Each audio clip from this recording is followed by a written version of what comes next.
Myself, Dr. Sangeeta Sharma, Associate Professor, PG Department of Chemistry, Government नोगर college Bikaner. आज हम BSc part second unit first thermodynamic first में heat of combustion या दहन ऊष्मा के बारे में पढ़ेंगे। The change in enthalpy content which accompanies the complete combustion of one mole of the substance at that temperature is known as heat of combustion। किसी तत्व अथवा यौगिक के एक मोल का ऑक्सीजन की उपस्थिति में पूर्ण दहन होने पर जो एंथैल्पी में परिवर्तन होता है उसे दहन ऊष्मा या हीट ऑफ कंबशन कहते हैं। यदि पदार्थ का दहन 298 डिग्री केल्विन व 1 एटमॉस्फेयर प्रेशर पर दाब पर अर्थात मानक परिस्थितियों में संपन्न कराया जाए तो उसमें हुए ऊष्मा परिवर्तन को मानक दहन ऊर्जा या ऊष्मा स्टैंडर्ड हीट ऑफ कंबशन कहते हैं और उसे डेल्टा H0 द्वारा प्रदर्शित करते हैं। फॉर एग्जाम्पल, बेंजीन ऑक्सीजन की उपस्थिति में जब कार्बन डाइऑक्साइड और पानी में बदलती है तो standard heat of combustion -781.0 kilo calorie होती है। इसका मतलब ये हुआ कि 25 डिग्री टेम्परेचर व 1 एटमॉस्फेरिक प्रेशर पर यदि ऑक्सीजन की अधिक मात्रा में बेंजीन के 1 मोल का पूर्ण दहन कराया जाए अर्थात पूर्ण रूप से जलाया जाए तो 781 किलो कैलोरी ऊर्जा मुक्त होगी। अतः बेंजीन की मानक दहन ऊर्जा का मान 781 किलो कैलोरी हुआ। ऊष्मा रसायन विज्ञान में दहन ऊष्मा का बहुत महत्व है क्योंकि इसे प्रयोगों द्वारा आसानी से ज्ञात किया जा सकता है और दहन ऊष्माओं के आधार पर हम कई यौगिकों की अभिक्रिया ऊष्मा, हीट ऑफ रिएक्शन, संभवन ऊष्मा, हीट ऑफ फॉर्मेशन आदि ज्ञात कर सकते हैं। दहन ऊष्मा का निर्धारण हम बॉम कैलोरीमीटर के द्वारा करते हैं। दहन ऊष्मा का ऊष्मा रसायन विज्ञान में बहुत महत्व है कारण कि अभिक्रिया ऊष्मा का परिकलन विभिन्न तत्वों व यौगिकों की दहन ऊष्माओं के आधार पर किया जाता है। प्रयोगशाला में इसका निर्धारण आसानी से किया जा सकता है। किसी पदार्थ की दहन ऊष्मा ज्ञात करने के लिए जिस उपकरण का प्रयोग करते हैं उसे हम बम कैलोरीमीटर कहते हैं। जैसा कि चित्र में हमने दिखाया है, इसमें प्लेटिनम का एक क्रूसिबल होता है जिसे हम बम कहते हैं। इसमें एक कप में पदार्थ की तुली हुई मात्रा लेते हैं। इस कप में इलेक्ट्रोड से जुड़ा हुआ एक जलने वाला तार या फायरिंग एलिमेंट लटका रहता है। एक सिलेंडर से 25 एटमॉस्फेरिक प्रेशर पर ऑक्सीजन गैस को इस बम में भर देते हैं। यह पूरा बम एक कैलोरीमीटर में फिट करते हैं जिसमें जल की एक तुली हुई मात्रा लेते हैं। कैलोरीमीटर में एक स्टरर या विडोलक व एक थर्मामीटर लगा हुआ होता है। इस पूरे उपकरण को ऐसे स्थान में फिट कर देते हैं जहां पर रुद्धोष्म परिस्थितियों में एडियाबैटिक कंडीशन को पूर्ण रूप से प्राप्त किया जा सके। पहले कैलोरीमीटर की ऊष्माधारिता ज्ञात करने के लिए किसी ज्ञात दहन ऊष्मा वाले पदार्थ का दहन करवाते हैं। सामान्यतः इसके लिए हम बेंजोइक अम्ल का प्रयोग करते हैं। जिस पदार्थ की दहन ऊष्मा को ज्ञात करना है उसकी एक तुली हुई मात्रा को कप में लेकर उसे विद्युत तार की सहायता से बम में जलाते हैं। 25 एटमॉस्फेरिक प्रेशर पर बम में ऑक्सीजन की अधिक मात्रा विद्यमान है अतः पदार्थ का पूर्ण दहन हो जाता है। क्योंकि बम में दहन क्रिया संपन्न होती है जिसका आयतन स्थिर होता है, अतः इस विधि में हमें स्थिर आयतन पर दहन ऊष्मा QV प्राप्त होती है। स्थिर आयतन पर जब बम में पदार्थ के दहन की क्रिया पूर्ण होती है तो उसमें ऊष्मा निकलती है जो कैलोरीमीटर व उसमें विद्यमान जल द्वारा ग्रहण कर ली जाती है। विदोलक द्वारा हिलाकर जल के ताप को स्थिर करके उसे T2 को थर्मामीटर में नोट कर लिया जाता है। प्रयोग से पहले जल का ताप T1 हम पहले ही नोट कर चुके होते हैं। तुले हुए जल की मात्रा वह कैलोरीमीटर द्वारा अवशोषित पदार्थ के दहन से उत्पन्न ऊष्मा के बराबर होती है। दहन में उत्पन्न ऊष्मा जो जल व कैलोरीमीटर द्वारा अवशोषित ऊष्मा के बराबर होती है। माना कि m अणुभार वाले W ग्राम पदार्थ का दहन कराया गया है तथा 1 ग्राम वजन व C ऊष्माधारिता वाले कैलोरीमीटर में W1 ग्राम जल लिया गया है। अतः स्थिर आयतन पर दहन में से उत्पन्न ऊष्मा QV C into delta T plus W1 into delta T into M upon W के बराबर होती है। इस प्रकार QV का मान प्राप्त कर लिया जाता है और इसे QP का मान हम याद कर सकते हैं क्योंकि QP QV plus RT delta N के बराबर होता है। दहन ऊष्मा के अनुप्रयोग application of heat of combustion. ऊष्मा रसायन विज्ञान में दहन ऊष्मा का अत्यंत महत्व है क्योंकि इसके आंकड़ों के आधार पर हम अभिक्रिया ऊष्मा आदि का परिकलन कर सकते हैं। जो प्रमुख एप्लीकेशन है वो हम अब पढ़ेंगे। पहला एप्लीकेशन है determination of heat of reaction, अभिक्रिया ऊष्मा का निर्धारण। जिन अभिक्रियाओं के लिए अभिक्रिया ऊष्मा के मान सीधे ज्ञात नहीं किए जा सकते हैं, फॉर एग्जाम्पल कई यौगिकों के संभवन ऊष्माओं के मान अथवा कई तत्वों के विभिन्न एलोट्रॉप्स के संक्रमण ऊष्माओं के मान सामान्य प्रत्यक्ष विधियों द्वारा नहीं ज्ञात किए जा सकते हैं। ऐसी स्थिति में दहन ऊष्मा के मानों की सहायता से इसे आसानी से ज्ञात किया जा सकता है। दूसरा, determination of molecular and structural formula of organic compound. कार्बनिक यौगिकों के अणु सूत्र व संरचनात्मक सूत्रों का निर्धारण करना।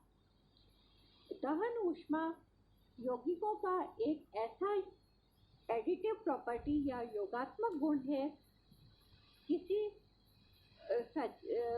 सजातीय श्रेणी में प्रत्येक CH2 समूह के बढ़ने के साथ यौगिक की दहन ऊष्मा के मान में वृद्धि होती है, जैसा हमने इसमें दिखा रखा है। कुछ यौगिकों उदाहरणतः एल्केनों में की दहन ऊष्माओं के मान को देखने से ये ज्ञात होता है कि अणु सूत्र के प्रत्येक CH2 की वृद्धि से दहन ऊष्मा के मान में लगभग बराबर मात्रा में वृद्धि हो रही है, जो 670 से 660 के बीच के आसपास की होती है। कुछ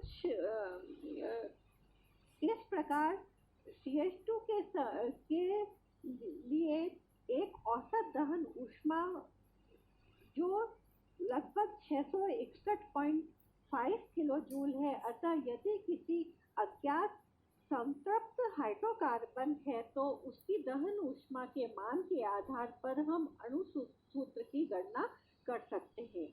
उदाहरण के लिए कि अगर किसी संतृप्त हाइड्रोकार्बन की दहन ऊष्मा का मान 485 किलो जूल है और उसका अणु सूत्र हम निम्न प्रकार से ज्ञात कर सकते हैं। तो दहन ऊष्मा जो यौगिक की दहन ऊष्मा है वो मीथेन की दहन ऊष्मा प्लस NCH2 की दहन ऊष्मा के बराबर होती है। तो अगर हम इसमें सारे मान रखते हैं तो हम n का मान हमें लगभग 6 प्राप्त होता है। इसका मतलब यह है कि अगर इसमें हम मीथेन और जोड़ दें तो जो दिया गया कंपाउंड है, अज्ञात कंपाउंड, वो हेप्टेन होगा। इसी प्रकार दहन ऊष्मा के आधार पर विभिन्न बंधों और समूहों के लिए ऊर्जा का परिकलन किया जा सकता है और बंध ऊर्जा व समूह ऊर्जाओं के आधार पर किसी यौगिक की संभावित संरचना को ज्ञात किया जा सकता है। किसी यौगिक की संरचना का निर्धारण करने के लिए हम उसकी संबंधित संरचनाओं के लिए उस दहन ऊष्मा के मान का परिकलन कर लेते हैं और फिर यौगिक के दहन ऊष्मा के प्रायोगिक मान से उसकी तुलना करते हैं। जिस संरचना की दहन ऊष्मा का मान प्रायोगिक मान के से मेल खाता है वही उस यौगिक की संरचना है। तीसरा, कैलोरीफिक वैल्यूज ऑफ फ्यूल। हम ईंधन के कैलोरी मान भी ज्ञात कर सकते हैं। किसी ईंधन के दहन में जितनी अधिक ऊष्मा मुक्त होगी उस ईंधन की ऊष्मा उत्पादकता अथवा कैलोरी मान उतना ही अधिक हो जाएगा और वह ईंधन उतना ही उत्तम माना जाएगा। इंडस्ट्री में ईंधन का चुनाव करते समय दो बातों का ध्यान रखा जाता है। पहला कि वह सस्ता हो, दूसरा उसकी ऊष्मा उत्पादकता अधिक हो। यदि कोई ईंधन थोड़ा सा महंगा भी होता है लेकिन अगर उसका कैलोरी मान बहुत ज़्यादा है तो इंडस्ट्रियलिस्ट उस ईंधन को ही प्रयुक्त करते हैं, अर्थात ईंधन के चुनाव में ऊष्मा उत्पादकता का महत्व अधिक है। चौथा उपयोग इसका भोजन के कैलोरी मान को ज्ञात करने का है। Calorific value of food. हम भोजन ग्रहण करते हैं तो उसका भी दहन होता है और उससे उत्पन्न ऊर्जा के रूप में हमें शरीर द्वारा किए गए विभिन्न कार्यों में प्रयुक्त होने वाली ऊर्जा मिलती है। एक औसत व्यक्ति को लगभग 3000 किलो कैलोरी ऊर्जा की प्रतिदिन आवश्यकता होती है। यदि हमें विभिन्न खाद्य पदार्थों के दहन की ऊष्मा ज्ञात हो तो हम उस प्रकार के भोजन का चुनाव कर सकते हैं जो कम पैसों में पर्याप्त ऊर्जा देने में सक्षम हो। फॉर एग्जाम्पल 100 ग्राम आलमंड या बादाम के ऑक्सीकरण से हमें 470 किलो कैलोरी ऊर्जा मिलती है, जबकि 100 ग्राम मूंगफली से हमें 590 किलो कैलोरी ऊर्जा मिलती है। तो अगर हम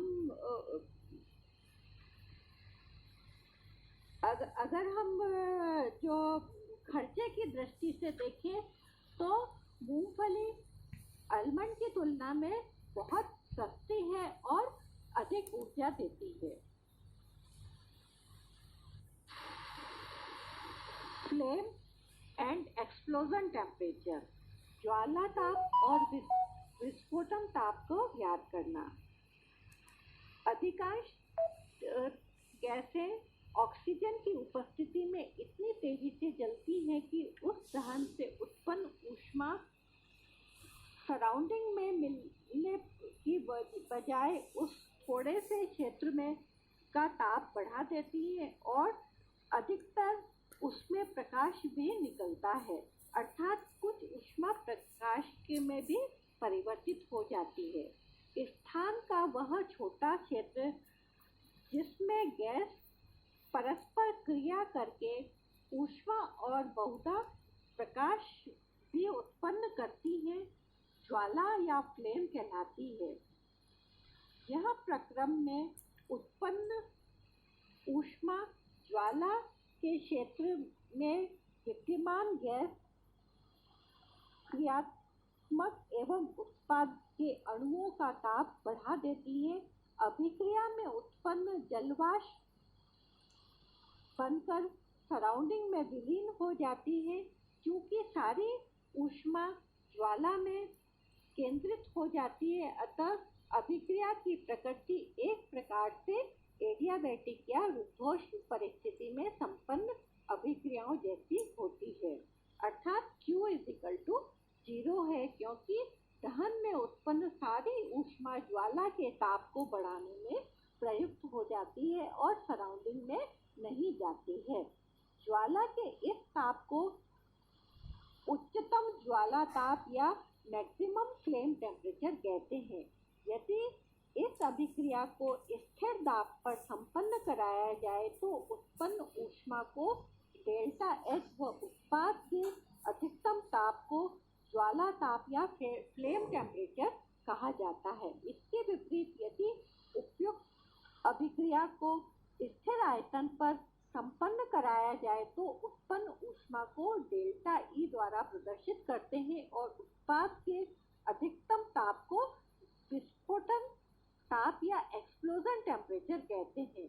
एक ऑक्सीजन व हाइड्रोजन ज्वाला को हमने चित्र में दिखाया है। यहाँ पर एक बात और हमें ध्यान रखनी होती है कि यदि किसी गैस अथवा पदार्थ का दहन वायु में संपन्न कराया जाए, जैसा कि ज़्यादातर हम करते हैं, तो क्रियाकारक और उत्पाद गैसों के साथ नाइट्रोजन गैस भी विद्यमान होगी, क्योंकि वायु में 20% ऑक्सीजन व 80% नाइट्रोजन होती है। उदाहरण के लिए यदि हाइड्रोजन गैस को वायु में जलाएं तो जो अभिक्रिया होगी वो हमने यहाँ पे दिखाई है। उसमें जो हाइड्रोजन और ऑक्सीजन के दहन से वाष्प बनेगी, वो उसके साथ साथ नाइट्रोजन भी निकलेगी। और अतः डेल्टा Cp का परिकलन करते समय 4Na-N2 को Cp का भी समावेश करना होता है।